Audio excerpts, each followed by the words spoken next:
I hope that you are having a fantastic day. I am really excited because we're going to talk about making money with your podcast. So I'm going to give everybody a few seconds to kind of hop on because I'm going to dive into 5 ways that you can make money podcasting.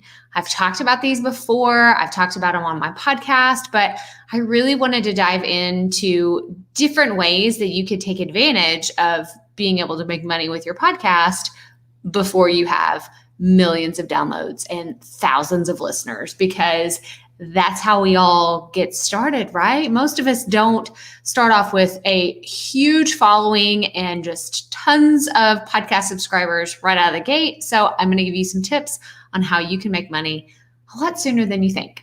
So I'm going to give everybody a second to hop on because we're doing this live, and live video is always a lot of fun because you never know what's going to happen. But if you are brand new around here, let me introduce myself real fast. I am Krystal Proffitt, and I teach entrepreneurs how to start, launch, and market their podcast. And like I said, today I wanted to talk about making money with your show. I've been very lucky to be surrounded by a lot of podcasters and people within the podcast industry that also feel this way about making money with a podcast. Now, I never want you to get the idea that a podcast is like a get rich quick thing, because it's not. It's definitely not. There's a lot of hard work that you have to put into it. There's a lot of creativity. And I'll just be really honest, there's a lot of vulnerability in putting yourself out there with a podcast for the very first time. I have an online course and I have a membership and I have a community of podcasters, and their number one struggle is, I don't know that I can do it. I don't know that I can put myself out there. I don't know that I want other people to hear my voice because I think I'm going to sound stupid. Does that resonate with anybody here? Have you ever thought that too? Because if you have, you're not alone. I felt this way whenever I first started, and I hear a lot of people talk about imposter syndrome. And I remember whenever I first started teaching podcasting, I thought, I haven't been doing this long enough. I don't have the credibility built up that these other podcast educators had because they'd been doing it for close to a decade. But I pushed that aside and I said, you know what? There are people just like me, people that have this same mentality of, I have a very important message to share, and I know that I can create income for my family, for my business with my podcast. And that's what I want to talk about today. So like I said, we are going to dive into 5 ways that you can make money podcasting. But if you would, put in the comments and tell me, are you podcasting now? Are you thinking about starting a podcast soon? Are you trying to decide if that's the route you want to go? Because I know that everybody in this community can kind of run the gamut, right? We're all across the spectrum on the different stages that we are in our podcast. So I would love for you to tell me in the comments where you are in your journey. So we are going to get started with how you can make money with a podcast. Now, there is the traditional route, which this is absolutely not in the 5 ways that I'm going to share with you today. But I felt like we needed to kind of address what I would call the elephant in the room, because that is the sponsors and the downloads and the brands where people are saying, okay, they want to sit you down and tell you gently, your audience isn't big enough for us. You don't have thousands of downloads yet. So sorry, it's not going to work out. I typically don't even talk about sponsors because that's not how I want you to think about podcasting. I don't want you chasing downloads just so you have enough to get a sponsor to support a mattress company. Did you hear what I said? I don't want you chasing downloads so you can support companies or businesses that you're not passionate about. I mean, like, there's no judgment here. If mattresses are your passion, then I'm all about it. But mattresses don't excite me. And mattress commercials that I hear on other platforms, they don't excite me either. So what I would rather see you do as a podcaster is create something that excites you. Number one, create something that's valuable for an audience that you really want to talk to. And number two, I want you to find a way to monetize it that also excites you and doesn't burn you out and stress you out. And you're just like, oh my gosh, like what am I even doing? How did I get here? Right? Like you have that moment where you wake up and you're like, I've created a podcast and a business that I am no longer in love with. I don't want that to happen to you, my friend.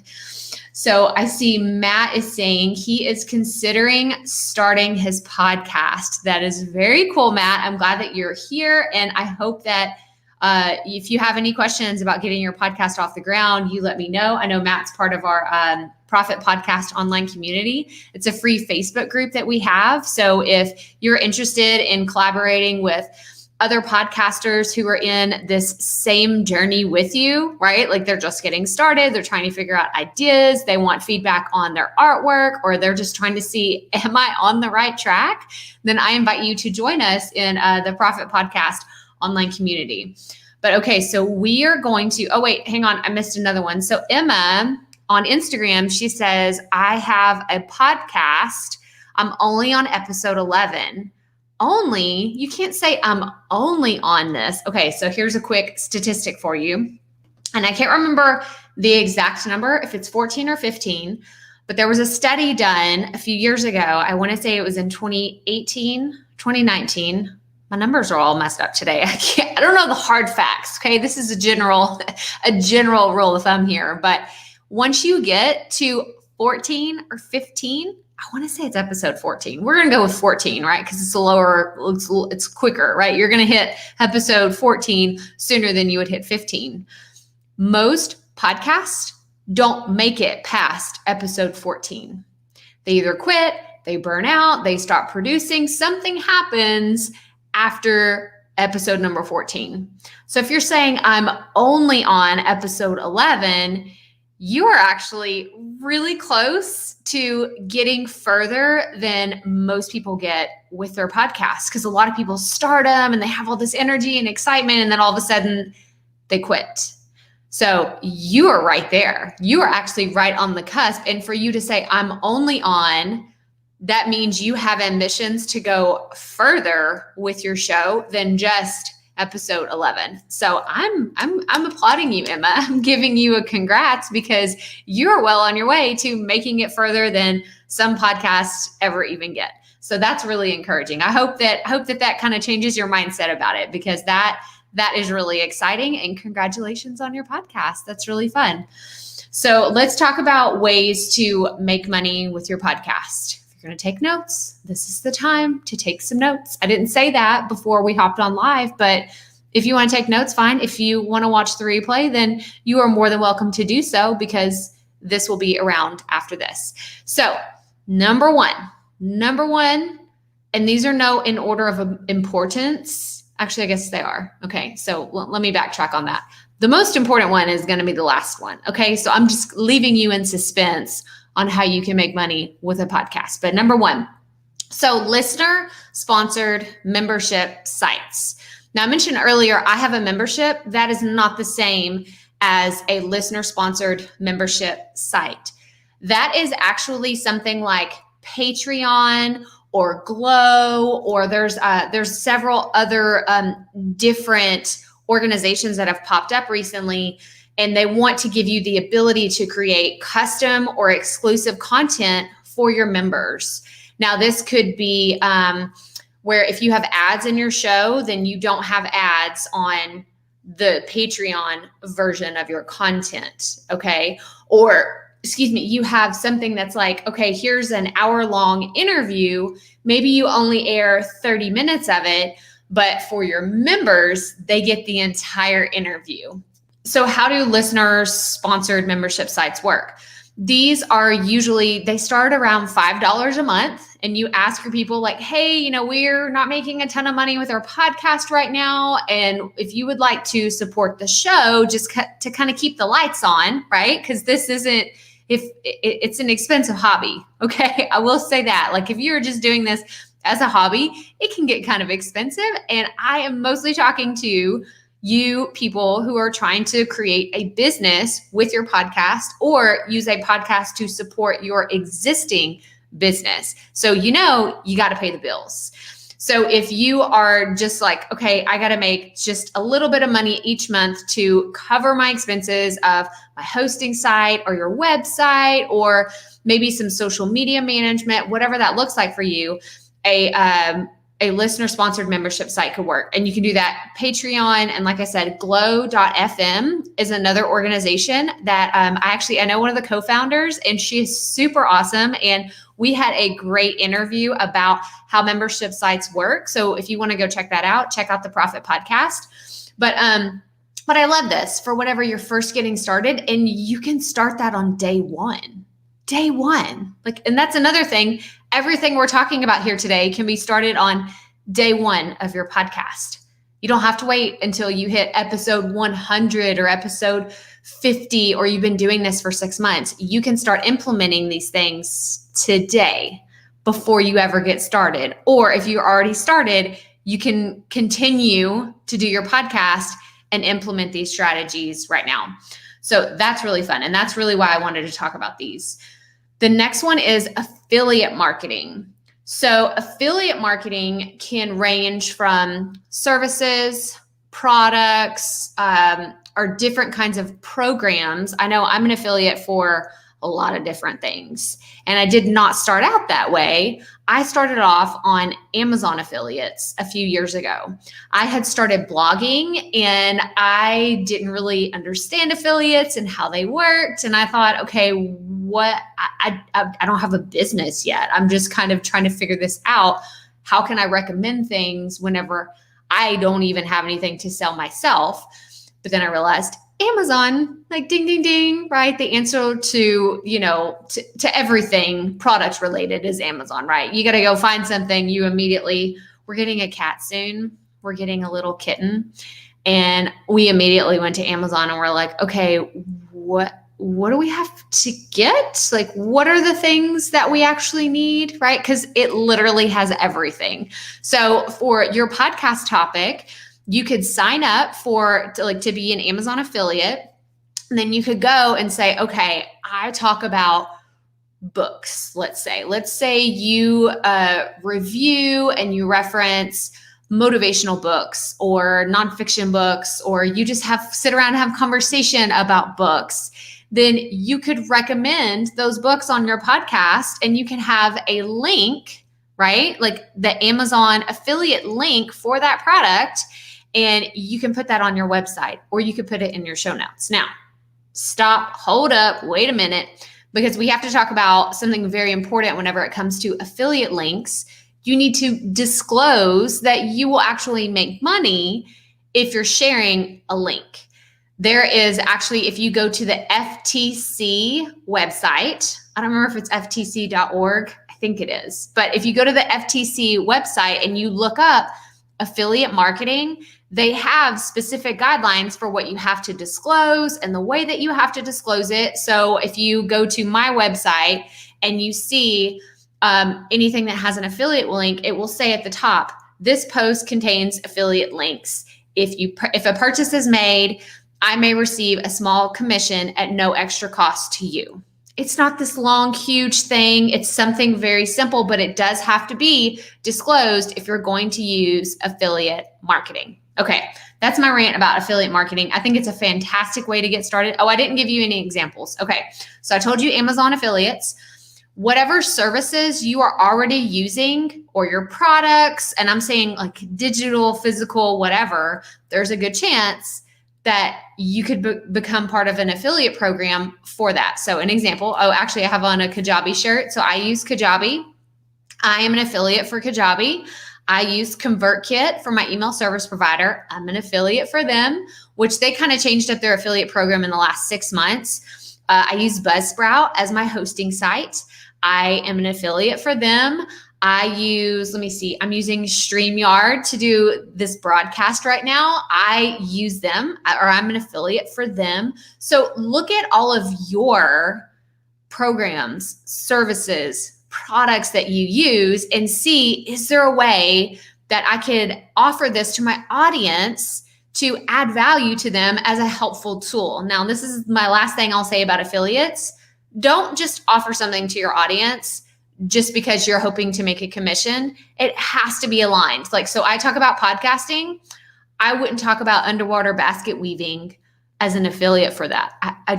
I love this so much because I don't know anything about underwater basket weaving, but apparently it was something that you could major in at my college, and it just baffles me to this day. So anytime I get to talk about underwater basket weaving, it just makes my heart so happy because it's the craziest thing I've heard. So anyway, moving on. So that is number 1, listener-sponsored membership sites. Number 2 is affiliate marketing. Now, number 3, okay? Number 3, I said 2, or I'm saying 3, but I'm holding up 2. Yeah, anyway. Sell your consulting services. Now, I know a lot of people in this community they are coaches, or they teach, or they have the ability to offer something related to some kind of service. So whenever I say consulting services, I'm saying, do you teach something?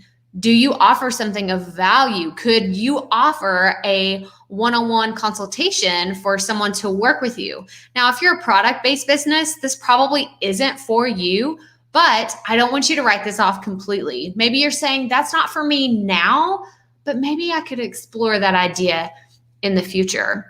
I didn't think I would ever offer consulting services, to be honest with you, until people started asking me about what I do. How did you do that? What did that look like? What were the steps you had to take to get there? And they were referring to starting my podcast. And it wasn't until someone asked me hey, how much do you charge for consulting services? And I was like, I don't even know. I'd never even considered it. So maybe it's something that you're thinking, I don't want to do that right now, but don't write it off completely, right? Because hopefully you are starting your podcast to become the authority in your field on your podcast topic. So kind of keep that on the back burner as a possibility. But if you are a coach, if you're a consultant right now, I highly, highly recommend at least mentioning that you offer these types of services. And I love a good self-sponsored ad. It's one of my favorite things to talk about, especially when it comes to building your email list with a podcast and just driving traffic from your podcast listeners to going to your website to check something out. That is what I refer to as a self-sponsored ad. Great example. I would say this episode is sponsored by my free 5-day podcast bootcamp, where you're going to learn how to start, launch, and market your podcast. Go to krystalproffitt.com/podcast bootcamp to learn more. That, I could do a pre-recorded audio clip and put that into a podcast episode.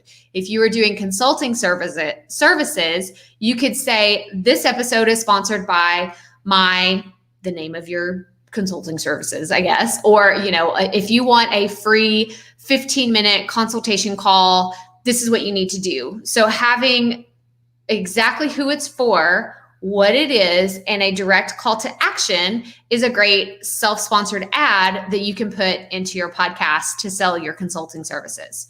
Okay. Are you with me here? Are you with me? Okay, good. Because I am really excited about the next one. Doesn't get me crazy excited, but it's something that I'm exploring. I'm not going to share any of the details because I don't have them worked out yet, but you can kind of guess what I'm talking about.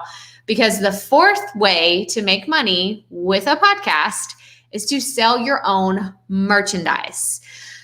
This isn't something I really throw out as an amazing idea to make money podcasting, simply because I don't like the idea of inventory. I worked in sales, or I worked in retail. I used to work at a Nike outlet whenever I was in college.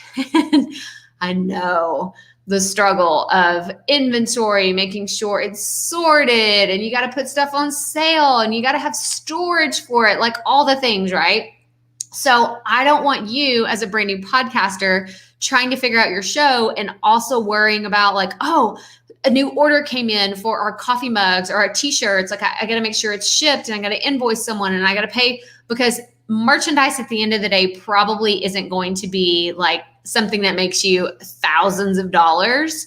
But I think it's really fun. And I think that it's something that could be like, especially if you have a really cool name for your podcast. I've seen where people make stickers and keychains and coffee mugs and t-shirts, fanny packs, frisbees, like all the kitsch things, right? Like where people are just so excited. They're like, I got a coffee mug. I think that that would be really fun to have a coffee mug that says, keep it up.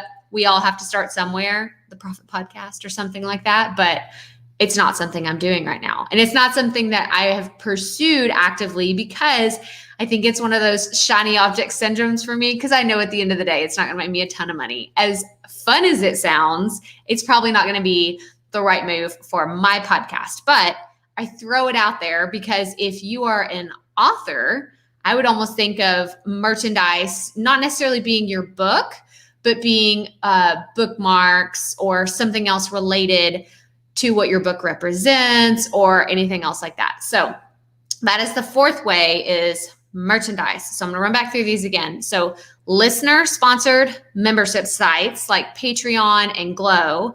The second one is affiliate marketing, right? Like that one is a lot of fun. And I think that that's a really cool one to pursue. The third one is selling your own consulting services. The fourth that we just talked about is selling your own merchandise. And the fifth one, the one that I'm so excited about, like this is why I saved it for the last, because it just gets me so giddy. Y'all, if you've been around here a while, you know I get so giddy about podcasting. I get really excited about creating your own digital product. This is so much fun for me because it's a no-brainer for a podcaster. Like I understand if you're trying to figure out your podcast and you're really working on that probably for the next 3 to 6 months. You're just like, I want to get my feet planted with my podcast. But once you've been doing it for a while, you have content that you can turn into a paid product. Do you hear what I am saying? You can make money with the content you have already created. And this is where I just like, and I think my mind just explodes. I'm looking at my notes over here. I think it just explodes because I have so many ideas. Like it is just an unlimited possibility of the things that you can create from your podcast content. So if you're saying, Krystal, well, tell me the ways. I want to know how I could make money. I could take my podcast content. What could I turn it into? So a digital course. This is something that I've done myself. I used to, whenever I would have my friends ask me, well, how did you do this? I had this one friend. I love you, Jackie, so much. I always refer to you as my annoying friend, Jackie, and it's with all the love in my heart because I'm so grateful you annoyed me so much about starting a podcast. She would send me a DM and be like, hey, how did you do this? Oh, wait, can you explain this to me again? How did you actually get this up and running? To the point where I literally had to sit down. I have, oh my gosh, y'all should see how many notebooks I have over here. It's kind of crazy, but I have my notebooks. I love my notebooks. But I literally sat down and I was like, okay, what do I have to do? And I pretended that she was in my head. Like, okay, Jackie's asking me the next thing. So, okay, Jackie wants to know this. She wants to know that. She asked me this question. And then I wrote it all down. And then I realized, oh, I have a whole course right here. What am I doing? I need to sell this. So that is kind of my journey of creating a digital course. There's also a membership. Now, a membership is totally different than the listener-sponsored membership sites. That's where someone pays you on a monthly basis just to get access to content that you've created. But a membership like what I have is the Potty People. This is a monthly membership where I have members of my community that are in there, and we go really deep into podcasting. Every single month, there are 4 key pillars that we talk about. We talk about our content, our audio, our audience, and growth. And every single month we focus on those things. So that is a different kind of membership that I would love to see you create for your podcast community. So if someone, like, let's say you are teaching email marketing. So inside this exclusive membership community, you could take your content you've already created, you've recorded it, you've done all the things, you have your outlines, you have your show notes for it. It is already out in the world. You could take that content and say, how can I turn this into something that would be valuable to people every single month? Or how can I go deeper with my members in my community every single month? Can I do more hands-on trainings? Can I tell them my experiences? Or can I just ask people's questions or answer people's questions? Like, allow people to ask me their specific questions. This is what is so cool about a membership. And I highly, highly encourage everybody to explore membership, because in my opinion, I find that it has been easier to get a membership up and running. The maintenance of it is a totally different story, like, because you got to constantly have fresh material for your people. But to get it going, I believe a membership is easier than a full-blown digital course. So that's my 2 cents on a membership and a digital course. Another thing that you can consider is creating a book. You could take your podcast content and create a book. Now, if you've been around here a little bit, you know, and I don't have it here in front of me, I wish I did, but I am publishing a book in October of this year. It's called Start a Binge-Worthy Podcast, and it will be out in not that long. And it's kind of crazy. And now I'm thinking, oh my gosh, I still have so many things to do that I want to do before we get to that point. But I used some of my podcast content to help me create this book. Now, I didn't do it all verbatim, and like, it's not just a transcription of my podcast episodes bound into a book, but I used a lot of the ideas that I had already created a podcast on, that were in my digital course, that were in my membership. And now I'm going to have a physical book that I can sell to people. And the reason why is because I wanted to have a lower barrier to entry for people to work with me or for people to learn from me. So could you do that with your podcast content? Could you take the things that you're teaching people and package it and format it in a way that makes them want to buy it from you, right? Like, that's really all a book is I'm taking this content out of here and putting it in a format where it will make it very easier, or a lot easier to digest than maybe. And I think back to the way people digest information, period. I am a visual and an audible. Yeah, I'm an audible and a visual learner. Actually, more so visual, which is funny because I love podcasting so much. But I sometimes have to listen to things a few times. But I'm like, I have kind of like a photographic memory. I can always remember, like, my husband will lose something and I always remember exactly where it is. I don't know why. I take a snapshot of it in my head. But that's why I want you to think about exploring these different touch points to connect with your audience. So whether that's a course, a membership, a book, it could be a training, like a workshop. I love the idea of workshops. Like, I have to rein myself in, because I am the type of person that has a million different ideas. And if I could tell you the amount of workshop ideas that I've almost explored, it would probably fill up an entire Google Doc easily. Just the ideas that I have all the time, constantly. But that is a really cool way to explore. So what a workshop is doing a training similar to what we are doing now, except for it would be a paid training where maybe it's an hour or 2 hours. It's just like very intense on one specific topic. You're not teaching them everything that you know, but you're going really deep. Let's go back to the example of email marketing. So maybe you did a workshop on how do you set up your email service provider? And you could walk through every single step for how you would set up MailChimp or ConvertKit. Like, this is your email sequence. Here's your opt-in page. These are the things that you need to have in order. Where do people go? What do they need to do? So you could do all of those things within a workshop. So those are just a few ideas for you to create your own digital products. This is what I want you to do. This is what I want you to focus on, because I believe as a podcaster, this is the easiest transition from having an audio show where if you have been following me, I encourage you to do show notes with every episode, and transcriptions is something that I'm really starting to dive deeper into, and I'm starting to encourage people to explore more often. I'm not saying it's mandatory. Okay. I'm not saying it is mandatory, but I am saying that we are getting a little bit closer to that is the expectation that people have. They want to have beautiful show notes that they can easily navigate. They want to have a transcription if that's what is required. Like, there are some people, they need the transcription, whether it's a learning disability, a hearing disability, whatever it may be. Transcriptions are kind of something that I believe podcasters are really going to need to focus on, really contributing that to their audience in the future. So all of that to say, Emma says, I need that workshop, Krystal, please. Honestly, oh my gosh, you're so funny, Emma.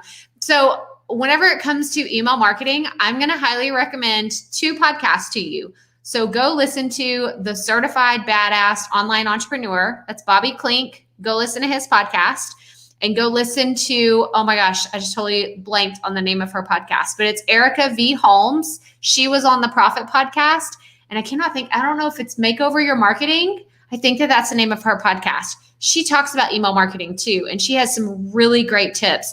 And then another person to follow is Laura Bell Gray. She is great for copywriting when it comes to email marketing. But off the top of my head, I don't know anybody that offers an email marketing workshop just like that. So this is what I'm talking about, like the shiny object syndrome of workshops for me, because I'm like, Emma, I can teach this to you. I can do that. But I need to stay in my lane. My lane is podcasting. That's really where I need to stay. But I love that you've given me another idea to file away in my Google Doc of ideas and workshop ideas and all of the things. So I hope that y'all found this training helpful today. I really just want to get your brain in the mindset of you don't have to wait until you have millions of listeners and thousands of downloads before you can start making money with your podcast. I want you to have it deeply embedded as a belief that you can start making money with your podcast a lot sooner than you think. So that's all I have for you today, guys. I hope that you enjoyed this training. But Emma says, I love it. You're so right. I loved your podcast editing course. I'm so happy that you found that helpful, Emma. And that really just, it makes me more excited to help other people whenever I found out something I created actually offered value to another person. That is the fuel behind this fire of podcasting. I love hearing whenever people say like they have a win, or they're not as overwhelmed, or they feel like it's a lot easier. Like it's still, it's still a little hard to get going in the beginning, but it's fun and I like it and it's enjoyable and I want to keep doing it. That's really the reason why I do all this. It's for you guys. And I hope that you feel that. I hope that you know that. And I can't wait to talk more about making money with a podcast over the next few weeks. Going into August, we are going to really be talking about making money and how you can create your content in a way that will set you up to make money with your podcast. So stay tuned for that. There's going to be a lot more Facebook Lives in August, and I just can't wait. I am so excited. So let me know what you thought of this training. If you're watching this on the replay, I'd love to hear your thoughts, and y'all have a fantastic day, and I'll talk to you later. Bye, guys.